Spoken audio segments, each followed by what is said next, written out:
கிடைக்கும். அதே மாதிரி திருமணம் நிகழ்வு நடந்த இடம் இல்லையா? அதனால இந்த ஆலயத்திற்கு யாருக்கெல்லாம் திருமணம் தடைன்னு நீங்க நினைக்கிறீங்களோ, முக்கியமா அந்த மூல நட்சத்திரக்காரங்க, எனக்கு இன்னும் திருமணம் தாமதமாகுங்க, திருமணம் கூடி வரலங்க அப்படின்னு நீங்க கவலைப்படுறீங்கன்னா, கவலையே படாதீங்க. இந்த ஆலயத்துல போய் இந்த சிவபெருமான்ட்ட கேட்டுவாங்க. கண்டிப்பா உங்களுக்கு அந்த திருமணத்திற்கான வாய்ப்புகளை கண்டிப்பா தந்துருள்வார். அங்க அம்பாள் சன்னதியில போய் அம்பாளுகிட்ட பிரார்த்தனை பண்ணிட்டு, இதுதான் ரொம்ப முக்கியம்.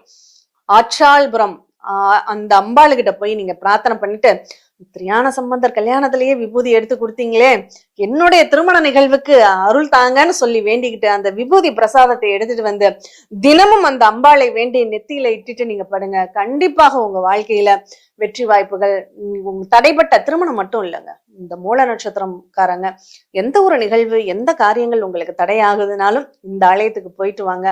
நியாயமான வேண்டுதலுக்கு மட்டும், அதுக்காக நான் அம்பானி ஆகணும்லாம் வேண்டிட்டுலாம் போகாதீங்க.